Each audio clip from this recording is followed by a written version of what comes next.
What's up, everybody, and welcome to One Man's Opinion. And today, we're diving back into our Marvel vs. DC Heroes matchup, round of 32. So we already eliminated 32 Marvel and DC heroes, and we're about to dive on in to round 2 coming up right now. First of all, I had to get rid of the bracket altogether. I scoured around on the internet, tried a few different sites to find a bracket that I could actually bring them in as I went, click and drag and drop the next name over. I couldn't really find one, and so I started rebuilding one of the brackets from last time and trying that route again.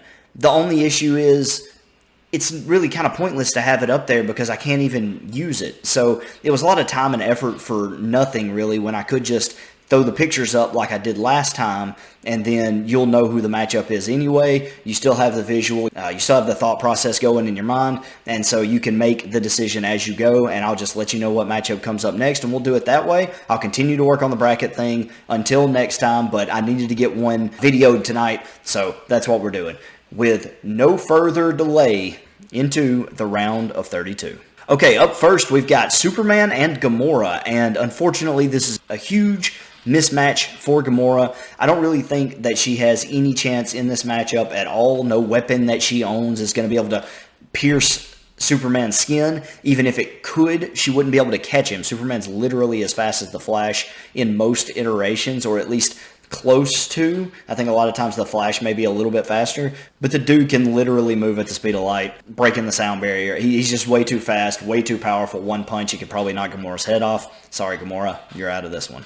Oh, before I go any further, I actually counted up the tally from the last one. So in case you were wondering who was winning Marvel or DC, if you were making this like a one comic versus the other instead of just like a single elimination thing to see which comic book comes out on top. Currently, we have 19 Marvel heroes standing and 13 DC heroes standing. So in round 1, Marvel took it, if you want to look at it that way. Of course, Gamora just got knocked off by a DC character, so we'll see how it looks at the end of this round. Up next, we have Blade versus Martian Manhunter. Now, this one, again, I don't think is that great of a matchup. Unfortunately, Martian Manhunter is incredibly durable. He's incredibly strong, incredibly fast.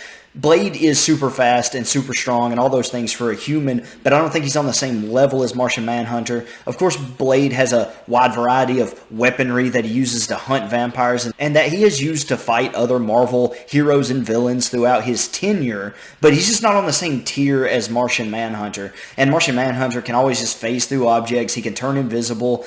I don't know if Blade has a way to sense out someone who's invisible. I would almost say that he probably can. He probably has some way of doing that. But it doesn't really matter when your opponent can literally have things just go right through him. There's no way to physically touch Martian Manhunter. And with the advantage in speed, strength, all that stuff, the ability to read Blade's mind, including telekinetic abilities to throw things around the room, I think Blade would actually survive for quite some time. He may even land some good shots on Martian Manhunter throughout the fracas, but I don't think he has what it takes to really end the fight.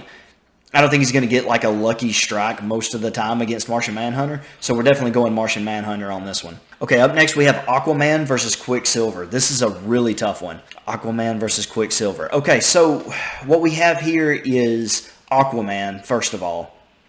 Extremely durable, and I think that's Aquaman's best quality. He can really take a hit very well. He's also a heck of a fighter. He's got a lot of combat experience, obviously super strong. Obviously he carries the trident, so he's got a weapon.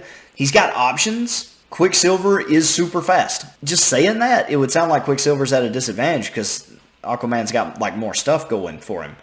But honestly, Quicksilver can probably deliver a blow as strong as Aquaman can. You got to remember how fast, we talked about this in the last video, how fast a punch from a guy like the Flash or Quicksilver is coming at you is insane. Literally faster than a bullet. So like a fist-sized bullet. And yeah, Aquaman is bulletproof, but a bullet is only like a good analogy for us to think of. When in actuality, they're traveling much faster than bullets. Fast enough that they can literally you've seen in movies Quicksilver moving bullets over, and things like that. Literally almost to the point where time stops. That's how fast a punch is coming at you from a guy like Quicksilver. And so he packs a big punch, a big wallop. He can hit very hard. Aquaman is going to look at this and he's going to recognize it, though. He's going to recognize it as some, very similar to what he knows Barry Allen, Wally West, some of these guys, The Flash, can do. And so it's not going to be totally new to him. So chances are he's found a way to combat it a little bit. I think this fight gets very interesting because Quicksilver's going to be landing a lot of blows on Aquaman, but Aquaman can take a lot of blows. I think Quicksilver's best shot at ending the fight is taking Aquaman's trident and killing him with it. On the other side, I think Aquaman's best shot at winning this fight is to catch Quicksilver. So maybe set himself up to where he knows he's going to get hit. Take the punch, but also try to grapple Quicksilver. If you can bring Quicksilver to the ground and snap a leg, this fight's over. If you take away his ability to move, you're in trouble. There is one huge question mark, though. The Flash can phase through things. So the Flash can literally vibrate his hand fast enough that he can pass through objects, even human skin. He can reach in and grab a heart and just crush it. The Flash is able to do a lot of things like that are like really surprising. He can literally move his molecular level so fast that he can shift through other molecules through, a wall or anything. Having said that, I don't know if Quicksilver can do it or not, but I know that Quicksilver and Flash are very comparable in their abilities. So let's just say that Quicksilver can do that. And let's say that Aquaman did grapple him. Could Aquaman snap a leg before Quicksilver just phased through and got through? I don't know, because Aquaman's pretty quick himself. He's not slow by any means. And yes, Quicksilver is much faster, but how fast can he turn that, molecular level shift phase through on? I'm not so sure if he could do it quick enough. If Aquaman got a hold of him, he could easily start snapping bones pretty quick. Even if he couldn't get a leg, he could break a rib, puncture a lung. It would make it more difficult. It would at least slow him down for a little while. Now, Quicksilver does have an impressive healing factor. He heals at an accelerated rate because his body moves so fast. Everything heals quickly. Punctured lung or a broken rib, something like that, that could do some damage for a prolonged period of time. And while he does have a speedy recovery, it's not super fast. Like as far as in the throes of battle go, over the course of a number of seconds, a lot of damage could be done. So even if he healed up over the course of 5 minutes, 5 minutes in a fight with a guy like Aquaman, that's a long time to be suffering a severe injury. I don't think Aquaman is out of options here is what I'm saying. Could Quicksilver get the trident? Because I don't think Quicksilver could just, boom, punch Aquaman to death. I don't know that he would be able to deal that much damage. It would take a long time. I think he could. It would take a long time. Could he get the trident? Maybe. Aquaman's pretty stout, and strength, pound for pound, would have to go to Aquaman. So there is the chance that Quicksilver could try to snatch the trident, and Aquaman hold on. And then if he held on strong enough and held his ground strong enough, he might could stop Quicksilver's momentum and then use that as the opportunity to grab a hold of him. So I don't know. This is actually legitimately a very tough matchup. And I'm kind of back and forth. As I'm having this conversation, I'm back and forth on where I'm going. If you had to nail me down, Quicksilver's speed is a huge advantage. Because it's more than just speed. It's also strength. The speed gives him strength. It gives him power. Even if Aquaman held strong onto the trident, there's still a strong possibility that Quicksilver would just keep going. As he ran by to snatch the trident, Aquaman holds on, Quicksilver just keeps going, and he just drags Aquaman across gravel, across concrete, across whatever it is. That's going to be a painful ride for Aquaman. Could Aquaman get his feet and try to kind of dig up enough dirt and hang on and try to slow Quicksilver down? I don't know. I think it would be a tall order even for someone as strong as Aquaman is. And so though I think Aquaman definitely has his options, and if he did land a vital blow, Quicksilver is a little more fragile than Aquaman. So it would only take a vital blow to slow Quicksilver down, and then Aquaman could end the fight pretty quick. Having said all that, I guess what it comes down to is Quicksilver has more offensive options. Aquaman has more defensive options. So he can last long enough that maybe he catches Quicksilver off guard. I think I'm actually giving I went into this pretty sure that I was giving this to Quicksilver. But I think I'm actually going to give this to Aquaman. I don't see Quicksilver's quick finish option.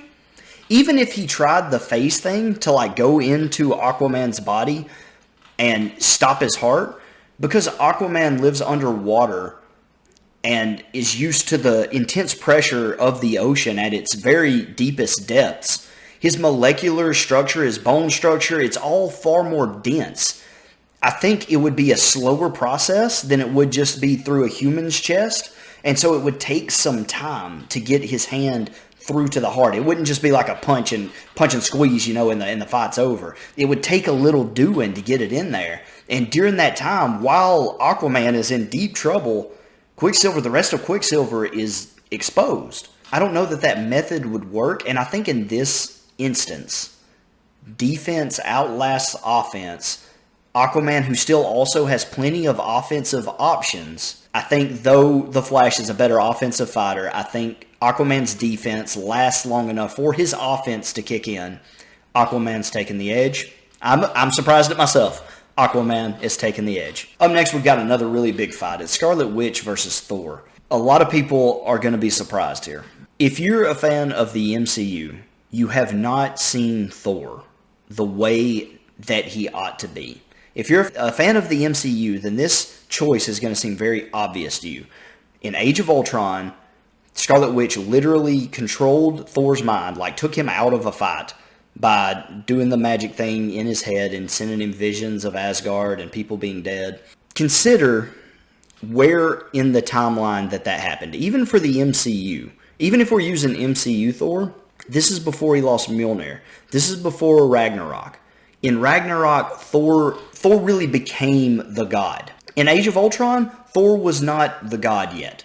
He had not had Mjolnir for super long. He was still learning that role. He's still coming a long way in Age of Ultron.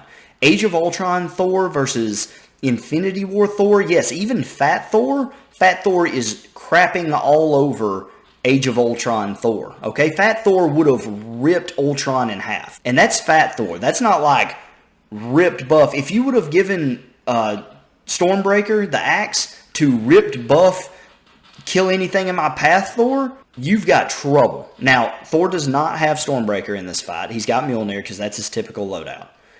I'm just saying, Thor came a long way from Age of Ultron into the end, toward the end of the MCU. Am I saying that I don't think Scarlet Witch could magically control Thor's mind? I think she would struggle. I don't think it would be easy. I'm not saying that she couldn't, but I don't think it would be easy because Thor is becoming more of the god that he was. You got to remember, in Thor 1, he was a human, and I don't think his power fully returned to him at the end of the movie. And even if it did, that Thor didn't fully realize his power. He's come a long way since then. What I'm saying is that as Thor becomes more godly, he takes on a new essence. He becomes more than he was, even mentally. He becomes more, and this is backed by the comics. God Thor in the comics is extremely powerful, and he's extremely used to fighting magic users, and his godhood does give him protections from magics. So could Scarlet Witch just magically control Thor's mind? I think she would have to have him close to unconsciousness to do that. That's what I'm saying. I think she could, but I think she would have to have him close to unconsciousness to pull that off. We're not just talking about the MCU. I was just using that to set up an argument for Thor. Thor the comics is much stronger, much more powerful, much more capable than the Thor we've seen in the MCU so far. I still think that a better version of Thor is coming in the MCU. I still think we're going to see that eventually. So if mind control is off the table against Thor, what we have here is a highly, highly offensive weapon of destruction and chaos, Scarlet Witch, who is still very capable without the mind control of inflicting serious damage onto Thor. We also have Thor, who has more lightning control, far more than he had in Age of Ultron. Remember, in Ragnarok, he didn't even have a weapon. No Mjolnir, no Stormbreaker, and he still fought Hela toe-to-toe. She was winning that fight, but with his lightning abilities and his full godhood kind of coming on, it was a whole different Thor that we hadn't seen. He could literally use the lightning as like a barrier to help defend. He did it. Did you see all those minions in Ragnarok like running up to him and just like, he wasn't even facing them. You know, he's punching one guy while a lightning bolt shoots out his back and just decimates a dude. That's what I'm talking about. Could Thor's lightning protect him from incoming projectiles? I think so. Yeah, I think it could. Is it a perfect barrier? No, it's not. But here's what we have. We have a glass cannon versus a total package.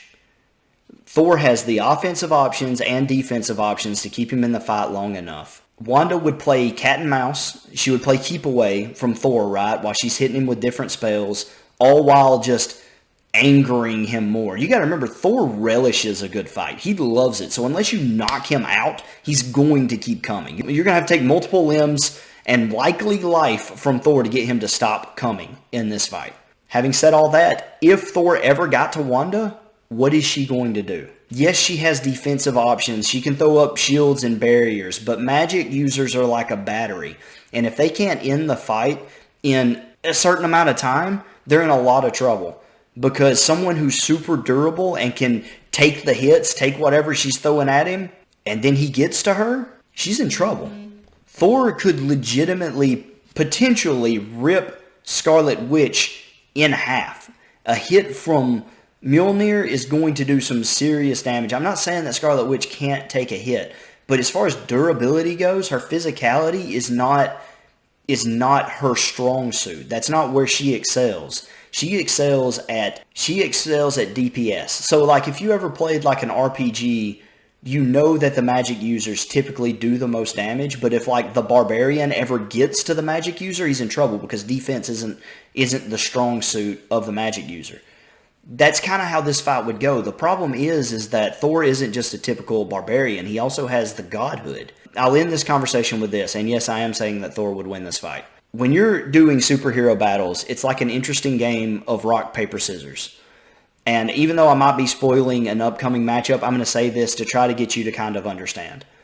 If Thor fought Superman, I think Superman would win. Because I think pound for pound, Superman is just a little bit stronger, a little bit faster, and a little bit tougher.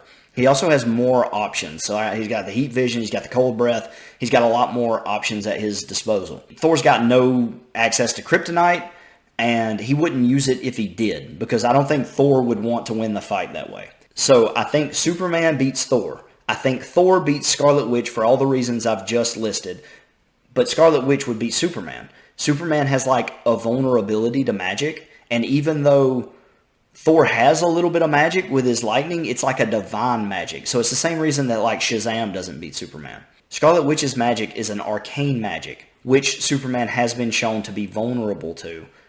Aside from all of that, Superman has shown extreme vulnerability to mind-altering, mind-affecting, mind-control techniques. Trigon's done it. A lot of people have done it to Superman. And it's been an effective way to not only defeat Superman, but to put him on the bad guy's team. But Scarlet Witch would beat Superman. And so it's this interesting rock, paper, scissors. And just in this particular matchup, I don't think Wanda has the right stuff to completely stop Thor. Even trying to disintegrate him or something like that is going to be immensely more difficult than just a regular human, because his whole makeup is different. I'm moving Thor on into the next round. Up next, we have Star-Lord versus Supergirl. Supergirl. Look, it's not fair. I'm sorry. It's not fair. Then we have Punisher versus Wonder Woman. Yeah, we've got another problem here. And look, DC's heavy hitters are here. Okay, we lost a lot of DC members in that first round, but DC's heavy hitters are still hanging in here.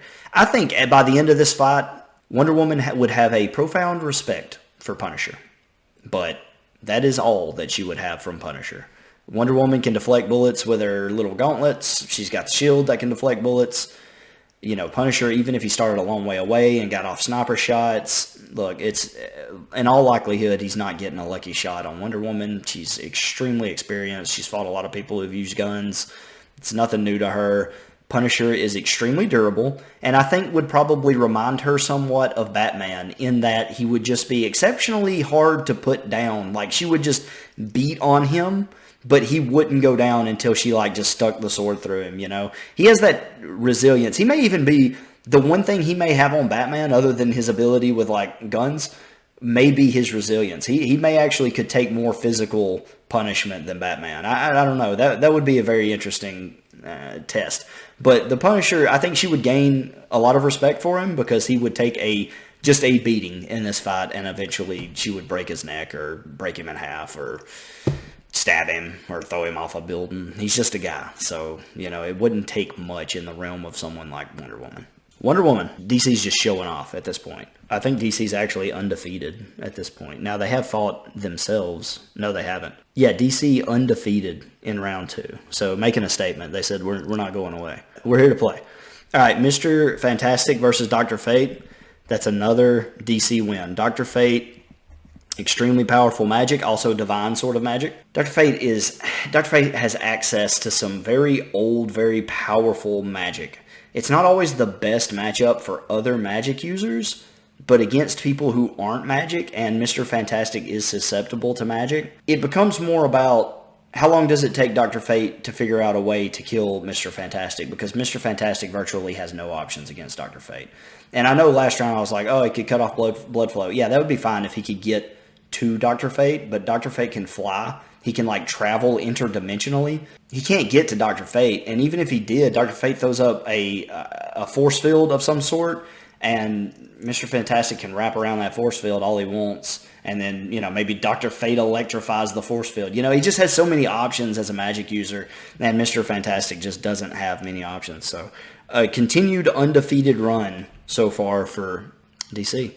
Batman versus Captain Marvel, and thus the undefeated run comes to an abrupt end. I wore this shirt in honor of Batman because he's going to die tonight. He has no options against Captain Marvel. Even in his bag of tricks, he has something prepared for, Wonder Woman or Superman because he knows these people and he's like, maybe I could come up with something that'd be fine. He's never seen Captain Marvel before. He's seen creatures like Captain Marvel before, but he just doesn't have the options. His best option is hoping to trick Captain Marvel. I don't know what he does. I don't know, because he doesn't even have a weapon that would break Captain Marvel's skin.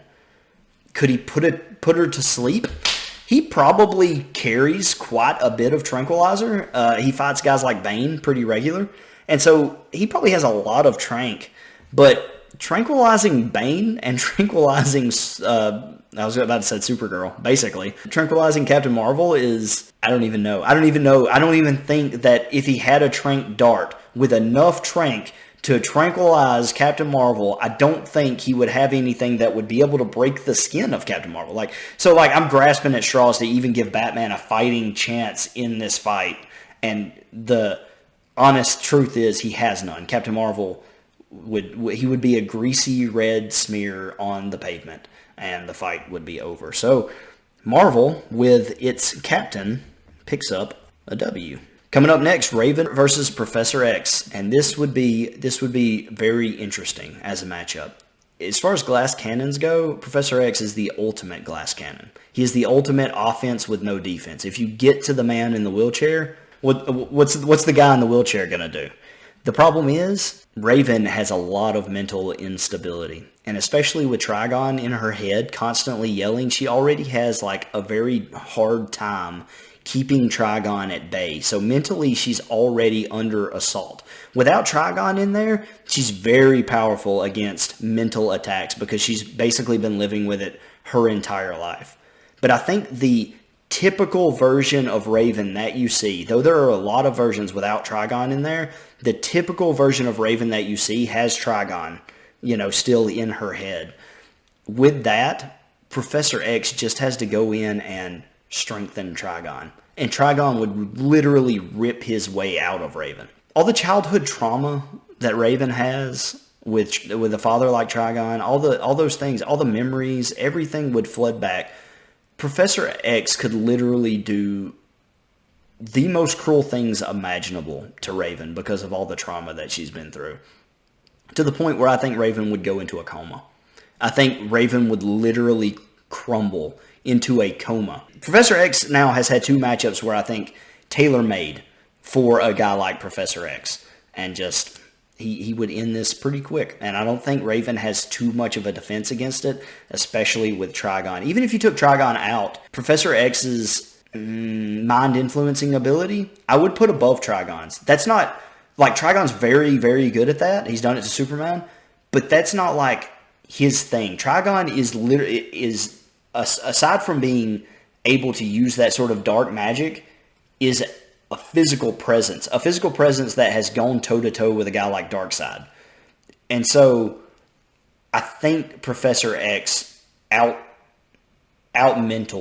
Trigon. That's not the argument here. It's even without Trigon in her head, would Raven be able to stand up to the mental assault that would be coming her way? And I don't think so. So Professor X rolls on in his wheelchair. War Machine versus Deadpool. Y'all gonna be mad. Y'all gonna be mad because Deadpool just doesn't have options here. I hate it, but he just doesn't. His only option is to get off a good shot onto War Machine. His only option is to get off a good shot that would disable the suit. And then he could kill him, maybe. But War Machine can fly. He's shooting missiles, rockets, lasers, cannons, machine guns. He's turning Deadpool into Swiss cheese with his weakest weapons, vaporizing Deadpool with others. Even if he couldn't fully disintegrate Deadpool, blow him into bits, put him in boxes. Make sure he goes into a lead box where he can only regenerate into a flesh cube. It's gross sounding, but it's literally War Machine's battle to lose. I just think that he can stay away from Deadpool. Deadpool can't get to him. He can fly. And so, like, the versatility that War Machine brings is trouble for a guy like Deadpool. And here comes the comment, but Deadpool killed everyone in the MCU once. That includes War Machine. Yeah, and so did Punisher. What's your point? We're not using the most extreme, and I say this over and over because I know if enough people ever see this video, people are going to be pulling those, oh, but what if, but this happened, but then, but this issue. Typically, Deadpool doesn't kill everyone in the MCU. He's obviously very difficult to kill, but he's not incredibly difficult to incapacitate. And so Warzone takes the cake here. I said Warzone again, War Machine. And the more I think about it, to be honest with you, the more I wish I had given Etrigan the win over Deadpool, because Etrigan would have actually been an interesting fight for War Machine. But anyway, War Machine would take that. Up next, we have Nightwing versus Wolverine, and Marvel's really starting to punch back here. The thing is, Nightwing is a much better technical fighter than Wolverine, and so Wolverine would have a hard time hitting him. Nightwing is an acrobat, and he's notoriously difficult to connect a blow on. He's an excellent fighter, technical fighter. He's right up there. You know, he's not quite Batman level, but he's pretty far up there. Much better technical fighter than a guy who is like a barroom brawler. That's what Wolverine is. Just a head down, forward, that guy. That's Wolverine. Unfortunately, Dick has no options. Dick Grayson has no options to damage Wolverine. Even his electric batons wouldn't be much more than a nuisance to Wolverine. Does Nightwing carry Tranquilizer? Probably so. And to deal with big threats, Batman and Nightwing carry Trank. Wolverine's been tranked a lot. He's quite resistant to it. It takes a lot to bring him down. I don't know if Nightwing would carry enough to do the job. Maybe he could trank him and then beat him over the head with the batons, with the electricity, and eventually just wear him down. But literally it takes one swing. And that's what it boils down to.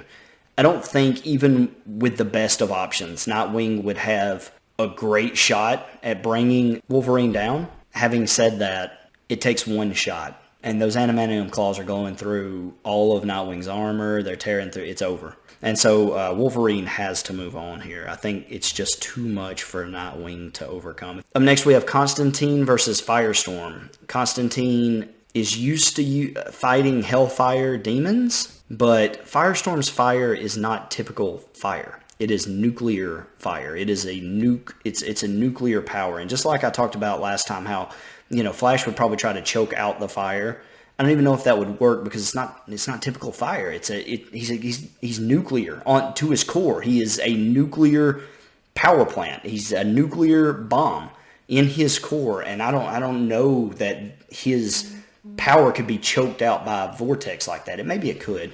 My point is, I don't know what options Constantine would have, and I think this fight, while Constantine would be very difficult for a lot of people to deal with, and he would be very difficult for Firestorm to deal with, I don't know that Constantine would have enough time to get off the appropriate spells. Firestorm is incredibly fast. He can fly. He can keep up with Constantine. Constantine could jump into like a dimensional door, so like he could tear a rift and maybe hop dimensions or something like that. But that would only be running from the fight. Maybe he could think it over and come up with the right spell, the right circumstances. But I still think it would be one of those things that like he would have to expertly execute. I don't know. I'm not saying that Constantine doesn't have options, and I'm not saying that he couldn't win the fight, but I think he would see the fire and he would try to attack Constantine from like a hellish fiery demon standpoint. Like, okay, I've fought demons that use fire before. What I use to stop them? Let me use that here. And I don't think it would affect Firestorm the same way that he would expect, because his flames are from a nuclear power and not from just a regular fire source. And so, while he's dodging these fire bombs, he's trying to get spells off. And I'm just not sure that he would be able to get off the right ones in time before Firestorm melted him. I think even with his best shields and things like that he could throw up, I think Firestorm could melt right through a lot of that. So I'm going to go Firestorm again, moving on. Up next, we have Starfire versus Doctor Strange. Another really good fight, another back and forth fight. And while Starfire is very, very powerful, very fast, I don't think she packs quite the punch that Firestorm does. And I think Doctor Strange is a little bit better at magic than Constantine. Constantine is a specialist with magic. He's very good at dealing with certain types of people, and then is also good at dealing with others. But that's not really his specialty, what he specializes in. Doctor Strange is used to fighting all sorts of spaceborne villains, which is essentially what Starfire would be to him, even though Starfire is a hero, a good guy. I think he could use his shields to deflect most of Starfire's little energy rays, whatever it is that she does.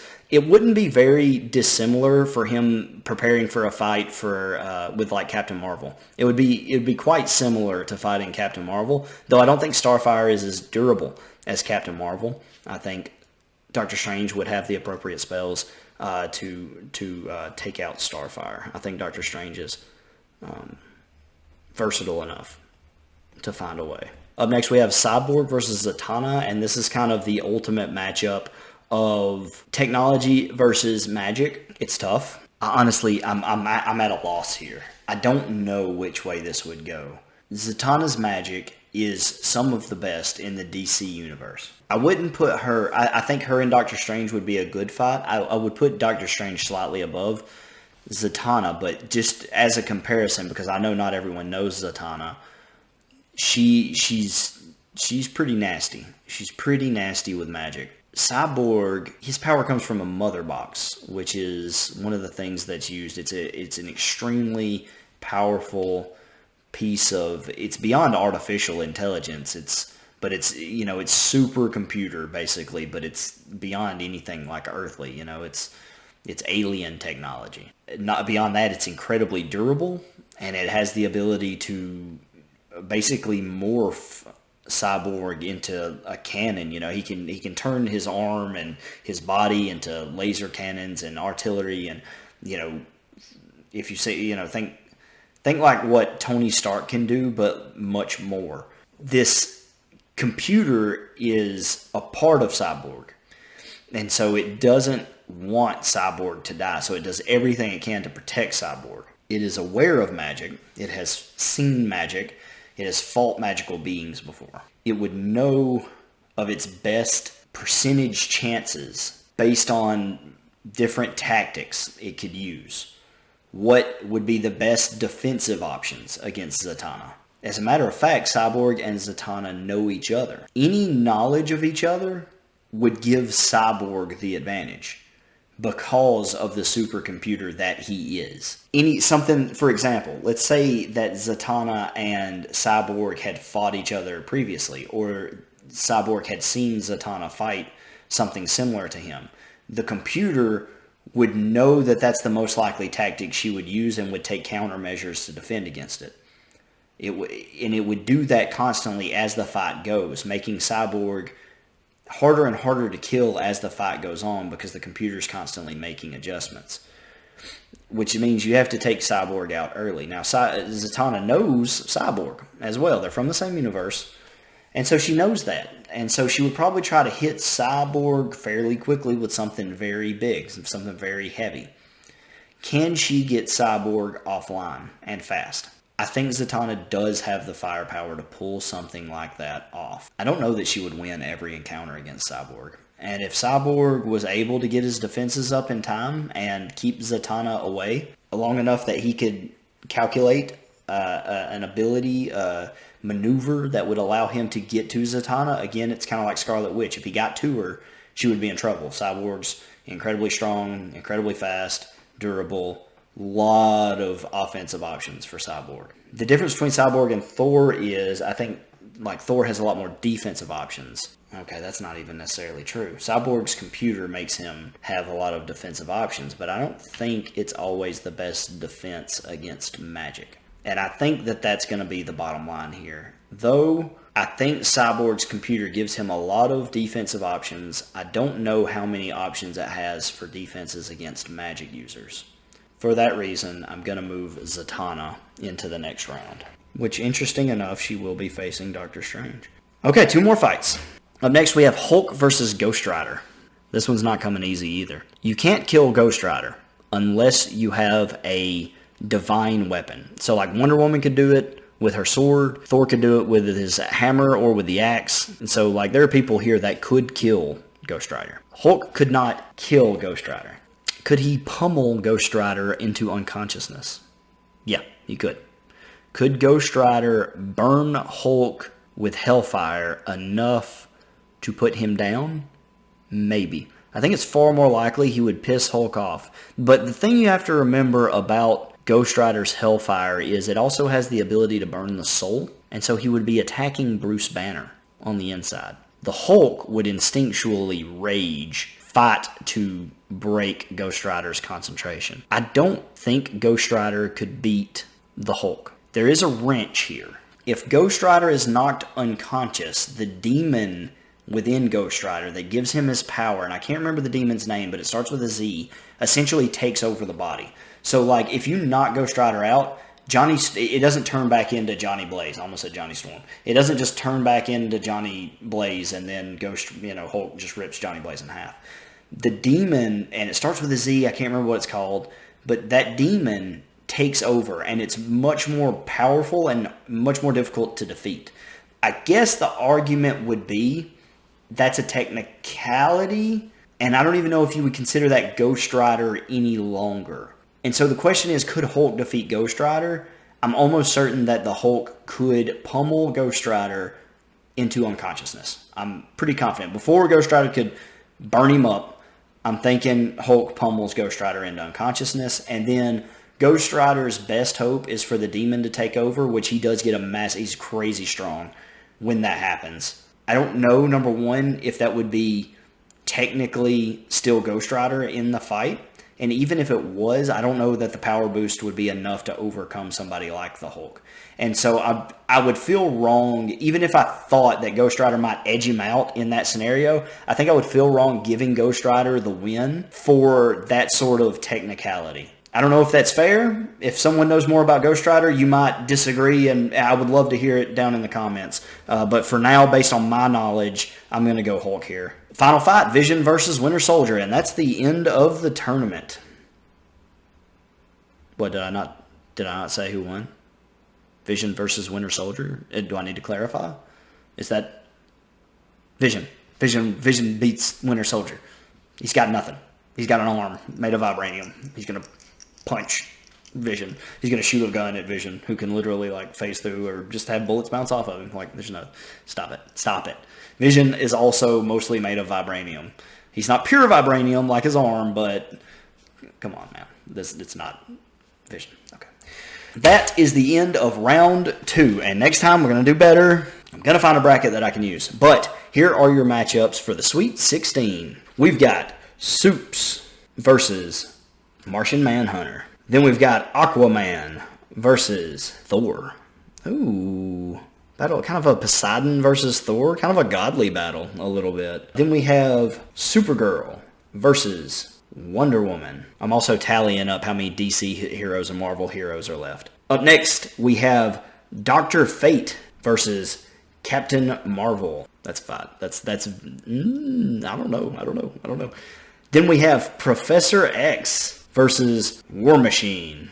Then we have Wolverine versus Firestorm, followed up by Doctor Strange versus Zatanna. And then rounding out the final fight, we have the Hulk versus Vision. Woo! The Hulk versus Vision. And in case you're keeping score at home, ladies and gentlemen, we've got 8 DC heroes and 8 Marvel heroes left in this fight. And we're really coming down to almost exclusively Avengers versus Justice League. Firestorm is kind of a latecomer to Justice League, so not really. Zatanna's not a Justice League member. She's more of in the dark magic kind of Constantine realm. The rest are pretty much Justice Leaguers. Supergirl's kind of a latecomer to the Justice League as well. And then we've got mostly Avengers. We have 2 X-Men left with Wolverine and Professor X. And so, yeah, we're getting down to the nitty-gritty. Thank you so much for continuing to watch. I know it's a long episode, so I appreciate you sticking around. Let me know in the comments, do you think I got one wrong? Which one was it? Tell me what your opinions are. I know a lot of people watch the MCU, and so you might be surprised with how powerful I think that Thor is. But I think Thor has not been utilized the way that he should be in the MCU. And it's because with the characters that they started with, if they would have made Thor as strong as he is in the comics, there would not have been a need for Iron Man or Cap, or certainly not Hawkeye or Scarlet Johansson. Freaking Black Widow. There wouldn't have been a need for those guys because Thor would have, he pretty much handles those kind of situations on his own pretty easily. Not all of them. I know Loki was there, but anyway, they had to balance him a little bit with what was going on at the time, but now you have Captain Marvel and stuff like that running around, and you see Thor just getting stronger as it goes. He just continues to climb. Anyway, drop down below, let me know. Don't forget to like this video, share this video, subscribe to my videos, all the good stuff. Thanks for sticking around, and I will see you on the next one. Oh yeah, and if you didn't like any of the picks and you thought that I made the wrong decisions, hey man, don't get mad. Remember, it's just one man's opinion. Thanks.